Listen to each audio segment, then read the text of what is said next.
Hello दोस्तों, एक बार फिर से आप सभी का स्वागत है हमारी ऑनलाइन क्लास में। और कल जो हमने पढ़ा था वो पढ़ा था आंग्ल गोरखा युद्ध की शुरुआत। तो यहाँ पर हमने देखा था तात्कालिक कारण बुटवल प्रांत पे किस प्रकार से अंग्रेज़ लोग आक्रमण करते हैं, गोरखे भी काउंटर अटैक करते हैं। तो बुटवल प्रांत को लेकर इनके बीच में लड़ाई होती रहती है। अंग्रेज़ों की तिब्बत के साथ व्यापार की जो महत्वाकांक्षा थी वो देखा था हमने कल। तो किस प्रकार से ईस्ट इंडिया कंपनी द्वारा अलग अलग समय पर अलग अलग मिशन भेजे जाते हैं तिब्बत के साथ व्यापार करने के लिए। किनलॉक के नेतृत्व में भेजा गया था। इसके बाद जॉर्ज बोगले को भेजा गया था व्यापारिक जानकारी हेतु।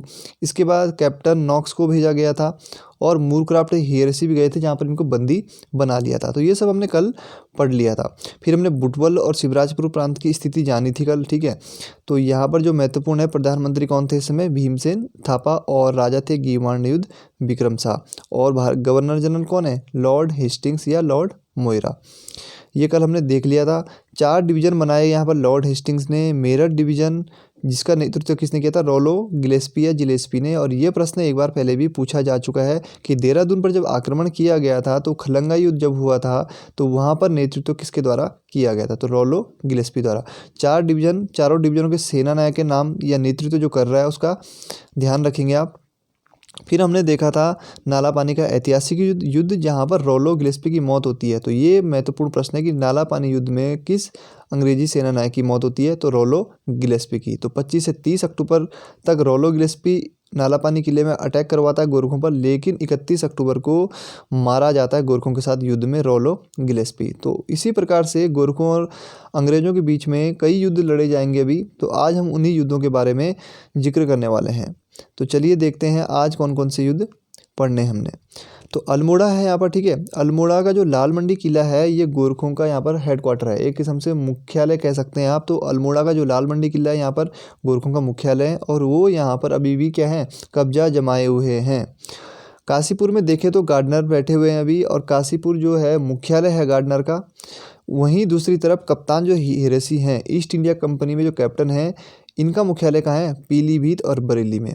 अब अंग्रेज़ों ने यहाँ से एक फैसला लिया, एक निर्णय लिया, एक प्लान बनाया कि अब हम क्या करेंगे, 2 तरफ से अल्मोड़ा पर अटैक करेंगे। एक तो चंपावत के रास्ते यहाँ से अटैक करेंगे और एक काशीपुर से यहाँ से अटैक करेंगे। और जब हम दोनों मिल जाएंगे फिर हम अल्मोड़ा के लाल मंडी किले पर एक साथ आक्रमण करेंगे और गोरखों को हराएंगे। तो इस प्रकार की प्लानिंग बनाती है ईस्ट इंडिया कंपनी, ठीक है।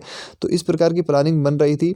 गार्डनर चाह रहे थे कि हम 2 दिशाओं से इसलिए अटैक करें ताकि गोरखों की सेना क्या हो जाए? तितर बितर हो जाए, ठीक है। थोड़ा सा गार्डनर के बारे में जान लेते हैं। नवंबर 1814 में दिल्ली से गार्डनर को क्या भेजा गया था? पहले मुरादाबाद भेजा गया था। और इसलिए भेजा गया था गार्डनर को मुरादाबाद कि वो पता लगाए सुब्बा बमशाह के विषय में, क्योंकि सुब्बा बमशाह के विषय में किसी ने ये सूचना दे दी थी ईस्ट इंडिया कंपनी को कि वो नेपाल सरकार से नाराज़ है और हो सकता है वो ऐसे में क्या कर ले, अंग्रेज़ों से समझौता कर ले और कुमाऊं सीधे सीधे अंग्रेज़ों को सौंप दे। तो इस प्रकार की कुछ जानकारी अंग्रेज़ों तक पहुंचाई गई। तो गार्डनर ने इस मामले में काफ़ी छानबीन करी कि आखिर मामला क्या है और क्यों बमशाह नेपाल सरकार से नाराज़ है, क्या वो हमसे मिल भी सकता है या नहीं मिल सकता है। तो कुछ समय बाद गार्डनर ने क्या किया, अपना मुख्यालय काशीपुर ला दिया, ठीक है। तो इससे पहले मुख्यालय जो गार्डनर का था वो मुरादाबाद में हुआ करता था। तो मुरादाबाद में रह के उसने काफ़ी छानबीन करी, उससे कुछ मिला नहीं तो वो काशीपुर आ गया। काशीपुर से उसने क्या किया, बमशाह को काफ़ी लेटर लिखे, ठीक है। बमशाह को लेटर लिखे कि तुम हमसे मिलना चाहते हो या हमारे साथ तुम शामिल होना चाहते हो, तुम नेपाल सरकार से नाराज़ हो, हम तुम्हें बहुत प्रकार के प्रलोभन दिए गए, किसको? बमशाह को। लेकिन बमशाह ने साफ मना कर दिया कि मैं किसी भी कीमत पे अंग्रेज़ों का साथ नहीं दूंगा, ठीक है। अंग्रेज़ों को हमारी दगाबाजी पर नहीं बल्कि अपनी जो सेना है, अपनी शक्ति है, उस पर ही डिपेंड रहना होगा। हमारी दगाबाजी से आप युद्ध जीत सकते हैं तो ऐसा आप कभी भी मत सोचिएगा, क्योंकि हम अपने देश के साथ कभी भी गद्दारी नहीं करेंगे। तो अब गार्डनर को यकीन हो चुका था कि बमशाह तो क्या करेगा, अपने देश के साथ गद्दारी नहीं करेगा, अपने देश मतलब नेपाल के साथ। तो अब हमें युद्ध ही करना पड़ेगा गोरखों के साथ। तो इसलिए 2 सेनाएं भेजी जाती है, एक काशीपुर से और एक पीलीभीत और बरेली से। तो अब देखते हैं किस प्रकार से सेनाएं भेजी जाती है। अब देखो अंग्रेज़ों के साथ कौन कौन है इस समय। हर्षदेव जोशी शुरू से ही अंग्रेज़ों के साथ हैं। अंग्रेज़ों का पलड़ा इन युद्ध में काफ़ी भारी था, क्योंकि हर्षदेव जोशी ने गोरखों के विषय में पूरी खुफिया जानकारी गार्डनर और कप्तान हेरेसी को बता दी थी। हर्षदेव जोशी की उम्र इस समय लगभग 70 वर्ष के आसपास थी, लेकिन फिर भी वो कुमाऊं की सत्ता संभालने के लिए सपने को देख रहा है अभी भी। ठीक है, खैर छोड़िए हर्षदेव जोशी के सपनों को, हम बात करते हैं यहाँ पर गार्डनर की और कप्तान हीरे सिंह के आक्रमणों के बारे में। अब देखिए गार्डनर यहाँ से चल दिए हैं काशीपुर से, लगभग 3000 सैनिकों के साथ गार्डनर यहाँ से अटैक करने के लिए जाता है अल्मोड़ा पर। वहीं कप्तान हीरे सिंह भी यहाँ से लगभग 1500 की सेना के साथ अटैक करने के लिए जाएगा, कहाँ, अल्मोड़ा पर। इसका रास्ता कुछ दूसरा है चंपावत होते हुए। ठीक है, इसका रास्ता दूसरा है और इन्होंने डिसाइड किया था कि हम दोनों क्या करेंगे, अलग अलग रास्तों से जाएंगे और एक जगह पर मिलेंगे और अल्मोड़ा के जब लाल मंडी किले के बाहर हम मिलेंगे, हम एक साथ अटैक करेंगे, कहाँ, लाल मंडी किला पर। उससे पहले हम जो युद्ध होंगे वो तो अलग अलग लड़े जाएंगे, लेकिन लाल मंडी किले पर हम मिलकर आक्रमण करेंगे, ऐसा यहाँ पर डिसाइड किया गया। तो 11 फरवरी 1815 को, ठीक है, 11 फरवरी 1815 को कर्नल गार्डनर सारी फौज लेकर काशीपुर से चल पड़ा। तो कब चला ये, 11 फरवरी को, इतना देर तो आने वाला नहीं है। साथ ही साथ कप्तान हीरे सिंह भी यहाँ से 13 फरवरी को चल दिया था। तो 11 फरवरी को कौन चला, गार्डनर चला, और 13 फरवरी को यहाँ से कप्तान हीरे सिंह भी चल दिया। गार्डनर को कोई दिक्कत नहीं होती अल्मोड़ा तक पहुँचने में। ठीक है, गार्डनर को कोई दिक्कत नहीं होती है। एक तो उसके पास सैनिक भी काफ़ी थे, 3000 सैनिक थे। ठीक है, तो कुशल सेनापति था। वैसे तो हीरे सिंह भी कुशल सेनापति था, लेकिन काशीपुर से अल्मोड़ा जाते हुए गार्डनर को कोई ऐसी खास दिक्कत नहीं होती है और आसानी से ये कहाँ पहुँच जाते हैं, अल्मोड़ा के आसपास अपना डेरा जमा लेते हैं। लेकिन कप्तान हीरे सिंह को युद्धों का सामना करना पड़ता है। ठीक है, काफ़ी युद्धों का सामना करना पड़ता है, जैसे ब्रह्मदेव मंडी का युद्ध, ठीक है, दिगाली चौड़ का युद्ध। तो यहाँ पर कई युद्ध लड़ता है कप्तान हीरे सिंह। ठीक है, तो सबसे पहले जब यहाँ से हीरे सिंह बढ़ेगा आगे, यहाँ पे जाएगा। ठीक है, तो चंपावत के आसपास एक युद्ध लड़ा जाएगा, ब्रह्मदेव मंडी का युद्ध। तो इस ब्रह्मदेव मंडी के युद्ध में क्या होता है, हस्तिदल चौतुरिया काफ़ी बहादुरी से लड़ता है कप्तान हीरे सिंह के साथ, लेकिन कप्तान हीरे सिंह इसको हरा देते हैं, किसको, हस्तिदल चौतुरिया को। और हस्तिदल चौतुरिया को मजबूरी में पीछे हटना पड़ता है, लेकिन इस युद्ध में कप्तान हीरे सिंह की जो टीम थी, सेना थी, उसको भी काफ़ी नुकसान होता है, काफ़ी सैनिक घायल हो जाते हैं कप्तान हीरे सिंह के। इसके बाद हीरे सिंह और आगे बढ़ता है, यहाँ से आगे बढ़ता जाता है, तो लोहा घाट के समीप दिगाली चौड़ नामक स्थान पर एक युद्ध लड़ा जाता है फिर से। और इस युद्ध में हस्तिदल चौतुरिया क्या करता है, कप्तान हीरे सिंह को बंदी बना लेता है। अब जब बंदी बना लिया तो इसके बाद किसको भेजते हैं, कर्नल निकोलसन को सेनापति बनाकर भेजा जाता है और साथ ही साथ उसके लिए 2000 सैनिक और भेजे जाते हैं ताकि वो मजबूती से युद्ध लड़ सके, सामना कर सके। तो चलिए देख लेते हैं इन युद्धों के बारे में। ठीक है, ब्रह्मदेव मंडी का युद्ध कब हुआ है, 14 मार्च 1815 को कप्तान हीरे सिंह या हीरे से और हस्तिदल चौतुरिया के बीच युद्ध लड़ा गया और हस्तिदल चौतुरिया को यहाँ से पीछे हटना पड़ा था। तो ठीक है, ये आप फिगर आप थोड़ा दिमाग में रखेंगे, यहाँ पे पढ़ाने में मुझे मज़ा आता है जब फिगर ऐसे हो स्क्रीन पर, तो आप ध्यान रखेंगे ये फिगर अपने दिमाग में, किस प्रकार से कप्तान हीरे सिंह चंपावत वाले रास्ते से अल्मोड़ा की तरफ बढ़ रहा है। वहीं गार्डनर क्या है, पहुंच चुका है अल्मोड़ा से लगभग काफ़ी थोड़ा पीछे है, लेकिन पहुंच चुका है। बस वो इंतजार कर रहा है कप्तान हीरे सिंह का कि कब हीरे सिंह पहुंचेगा। तो ब्रह्मदेव मंडी का युद्ध ध्यान रखेंगे। इसके बाद होता है दिगाली चौड़ का युद्ध या खिलपति का युद्ध। ठीक है, एक ही जगह है, मतलब अलग अलग जगह है वैसे तो ये, लेकिन नज़दीक है। तो खिलपति के पास दिगाली चौड़ नामक स्थान पर युद्ध लड़ा गया हीरे से और हस्तिदल चौतुरिया के बीच में। कब लड़ा गया, 31 मार्च 1815। और ये दिगाली चौड़ जो स्थान है ये कहाँ पड़ता है, लोहाघाट में पड़ता है। खिलपति स्थान कहाँ है, लोहाघाट में पड़ता है। तो ध्यान रखेंगे इस युद्ध में हस्तिदल चौतुरिया द्वारा कैप्टन हीरे सिंह को हरा दिया जाता है और बंदी भी बना लिया जाता है। तो कप्तान हीरे सिंह को बंदी बना लिया किसने, हस्तिदल चौतुरिया ने। तो प्रश्न बन सकता है यहाँ से कि किस युद्ध में हस्तिदल चौतुरिया द्वारा हीरे सिंह को बंदी बना लिया गया, तो दिगाली चौड़ के युद्ध में या खिलपति के युद्ध में। ठीक है, इसके बाद जब इसको बंदी बना लिया, किसको, कप्तान हीरे सिंह को, तो कोई ना कोई सेना नायक तो चाहिए होगा अंग्रेजी सेना को कि जो युद्धों का क्या करे, संचालन कर सके। तो कर्नल निकोलसन, ठीक है, कर्नल निकोलसन को सेना नायक बनाकर भेजा जाता है। तो अब सेना नायक कौन बनेंगे, कर्नल निकोलसन। और साथ ही साथ जो गवर्नर जनरल थे लॉर्ड हेस्टिंग को लगभग 2000 सैनिक और भेजते हैं इन दोनों की सहायता के लिए, गार्डनर और कर्नल निकोलसन की सहायता के लिए। तो अब जो अंग्रेजी सेना है काफ़ी ज़्यादा तादाद में है और यहाँ पर अब उनको हराना काफ़ी मुश्किल हो जाएगा। इसके बाद अल्मोड़ा के गढ़नाथ में एक युद्ध लड़ा जाता है, गढ़नाथ डांडा का युद्ध। 23 अप्रैल 1815 को। तो कौन कौन है इस युद्ध में? हस्तिदल चौतुरिया और निकोलसन। मैंने आपको बताया था कि हियरेसे को बंदी बना लिया गया है और अब यहाँ पर निकोलसन सेना का क्या कर रहा है? नेतृत्व कर रहा है। तो हस्तिदल चौतुरिया और निकोलसन के बीच ये युद्ध लड़ा जाता है और इस युद्ध में विनायक थल के मैदान में हस्तिदल चौतुरिया तथा सरदार जयरखा दोनों मारे गए। तो हस्तिदल चौतुरिया मारा जाता है इस युद्ध में। कौन सा युद्ध? गणनाथ डांडा का युद्ध। और साथ ही साथ उसका एक सरदार होता है जयरखा, वो भी इस युद्ध में मारा जाता है। इस युद्ध की डेट याद रखेंगे, 23 अप्रैल 1815। ठीक है, तो हस्तिदल चौतुरिया और निकोलसन के बीच में ये युद्ध लड़ा गया। साथ ही साथ ध्यान रखेंगे गणनाथ मंदिर कहाँ है? ताकुला में, अल्मोड़ा में पड़ता है। तो ध्यान रखेंगे गणनाथ मंदिर, आप ध्यान रखेंगे अल्मोड़ा में पड़ता है। गणनाथ का युद्ध आया तो मैंने गणनाथ मंदिर भी यहाँ पर बता दिया आपको, तो ध्यान रखेंगे ये भी। अब देखते हैं यहाँ पर अल्मोड़ा या लाल मंडी किला का युद्ध। तो यहाँ पर अब क्या हो चुका है? अंग्रेजों का उत्साह काफ़ी बढ़ चुका है क्योंकि जो गोरखों का मुख्य सेनानायक था हस्तिदल चौतुरिया, जिसने हियरसे तक को क्या बना लिया था? बंदी बना लिया था। तो इसके बाद अब अंग्रेजी सेना और ज़्यादा विश्वास के साथ आगे बढ़ती है और डायरेक्ट अल्मोड़ा के जो लाल मंडी किला है वहाँ पर अटैक कर देती है। और सबसे निर्णायक युद्ध, ठीक है, गोरखों अंग्रेजों के बीच में जो सबसे महत्वपूर्ण युद्ध है वो यही है, अल्मोड़ा या लाल मंडी किला का युद्ध। क्योंकि इसके बाद अल्मोड़ा या लाल मंडी की संधि होगी और इस संधि में ये फैसला होगा कि गोरखे अब कहाँ नहीं रहेंगे? कुमाऊं में नहीं रहेंगे, गोरखे अब उत्तराखंड में नहीं रहेंगे और अपने देश नेपाल चले जाएंगे। तो यही वो संधि है, यही वो युद्ध है जिससे ये फैसला हो गया था कि गोरखे अब उत्तराखंड में नहीं रहेंगे। तो काफ़ी महत्वपूर्ण है।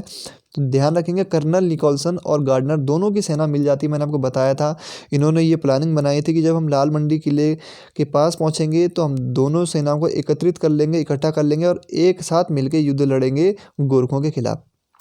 तो कर्नल निकोलसन और गार्डनर ने 25 अप्रैल 1815 को किस पे आक्रमण कर दिया? अल्मोड़ा के लाल मंडी किला पर आक्रमण कर दिया, जहां पर गोरखों का जो मुख्य सेनानायक थे वो थे बमशाह और चामू भंडारी। तो बमशाह और चामू भंडारी यहाँ पर गोरखों के मुख्य सेनापति थे। तो 25 अप्रैल के दिन और रात पूरी लड़ाई होती रही, नॉन स्टॉप युद्ध चलता रहा, दिन में रात में। ठीक है, 26 अप्रैल की सुबह भी काफ़ी गोलाबारी करी गई अंग्रेज़ों द्वारा गोरखों पर। लास्ट में 26 अप्रैल के दिन ही बमशाह ने क्या किया? अंग्रेज़ों को एक पत्र लिखा और कहा कि भैया अब हम युद्ध नहीं लड़ सकते हैं, हम नेपाल जाने को तैयार हैं, बस इस युद्ध को रोक दीजिए। तो 26 अप्रैल को बमशाह ने क्या किया? लेटर भेज दिया अंग्रेज़ों को और युद्ध रोकने को कहा और बताया कि हम नेपाल जाने को तैयार है, हमें नेपाल जाने दीजिए, हम नेपाल जाने को तैयार है। इसके बाद 27 अप्रैल 1815 को अल्मोड़ा या लाल मंडी किले की संधि होती है और ये संधि किस किस के बीच होती है?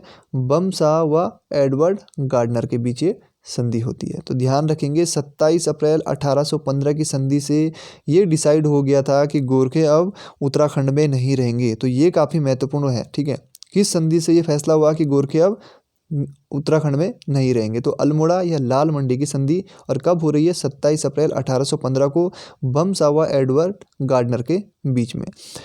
गोरखों की ओर से इस संधि पर किस किस ने हस्ताक्षर किए? बमशाह ने किए, चामू भंडारी ने किए और जसमदन थापा ने किए। जबकि अंग्रेजों की तरफ से किसने किए? एडवर्ड गार्डनर ने इस संधि पर हस्ताक्षर किए।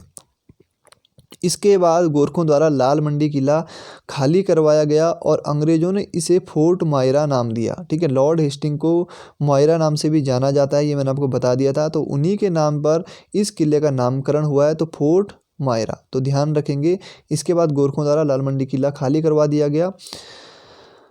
लाल मंडी संधि के बाद बमशाह ने क्या किया? अमर सिंह थापा को भी संधि करके नेपाल वापस चलने को कहा। अमर सिंह थापा इस समय ऑक्टरलोनी के साथ युद्ध लड़ रहा था। तो लाल मंडी जब संधि हो गई थी तो बमशाह ने कहा कि भैया हमने तो संधि कर ली है, अब तू भी संधि कर ले और नेपाल चल ले। तो यहाँ पर इस प्रकार का पत्र भेजा जाता है बमशाह द्वारा, किसको? अमर सिंह थापा को। इसलिए मलाऊगढ़ की संधि, मलाऊगढ़ नामक स्थान पर युद्ध लड़ा जा रहा था अमर सिंह थापा और ऑक्टरलोनी के बीच। और 15 मई 1815 को यहाँ पर अमर सिंह थापा और ऑक्टरलोनी के बीच में भी संधि हो जाती है। तो यहाँ पर इन दोनों के बीच में संधि हो गई है। अब यहाँ से सभी जो नेपाली थे वो नेपाल वापस जाना शुरू कर देंगे। लेकिन दिक्कत कहाँ से आएगी? जब बमशाह ने संधि करी थी 27 अप्रैल को, जिसके बारे में अभी हमने पढ़ा था, लाल मंडी किले की संधि या अल्मोड़ा की संधि, ये ठीक है। लाल मंडी किले की संधि और अल्मोड़ा संधि ये किसने करी है? बमशाह व एडवर्ड गार्डनर के बीच में। तो बमशाह राजा तो नहीं था, बमशाह तो किसके लिए काम कर रहा है? गोरखों के लिए काम कर रहा है। किसने नियुक्त किया होगा इसको? नेपाल सरकार ने नियुक्त किया गया होगा उत्तराखंड में। तो नेपाल सरकार के लिए काम करने वाला एक किस्म से सूबा कह सकते हैं आप इसे। तो इसने संधि कैसे कर ली? नेपाल सरकार क्या करती है, जब ये बमसा संधि करके नेपाल जाता है तो नेपाल सरकार इस संधि को मानने से साफ मना कर देती है और कहती है भैया हम इस संधि मानते ही नहीं है, क्योंकि सरकार तो हम चला रहे हैं, बमसा संधि करने वाला होता कौन है? इस समय नेपाल में थापा दल का वर्चस्व था, थापा दल की चलती थी, थापा दल की पूरी पावर थी और भीमसेन थापा इस समय प्रधानमंत्री थे। उन्होंने बोला कि जब हम यहाँ पर, मैं प्रधानमंत्री हूँ, राजा कौन है? गीवाण युद्ध विक्रम शाह। तो बमशाह ने संधि कैसे कर ली और अंग्रेजों ने इनके साथ संधि भी कैसे कर ली? सरकार तो नेपाल चला रही है, उत्तराखंड में किसका शासन है? बमशाह का थोड़ी है, शासन तो नेपाल का है। तो नेपाल सरकार से संधि करनी थी अंग्रेजों को, इसलिए हम इस संधि को नहीं मानेंगे। तो इस प्रकार यहाँ पर नेपाल सरकार साफ मना कर देती है इस संधि को मानने से। थोड़ा देखते हैं अब।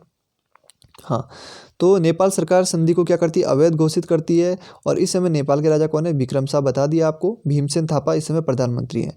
लेकिन वहीं दूसरी ओर बमशाह, जो बमशाह जिसने संधि करी थी, वो चाहता था कि ये संधि को नेपाल सरकार मान ले, क्योंकि उसे पता था कि अगर संधि को नहीं मानेंगे तो अंग्रेज़ लोग नेपाल पर भी अटैक कर सकते हैं और नेपाल भी हमारे हाथ से चला जाएगा, क्योंकि अंग्रेज़ों की पावर को पहचान गया था बमशाह। तो बमशाह शांति व्यवस्था चाह रहा था, क्योंकि वो अंग्रेज़ों की शक्ति को पहचान गया था।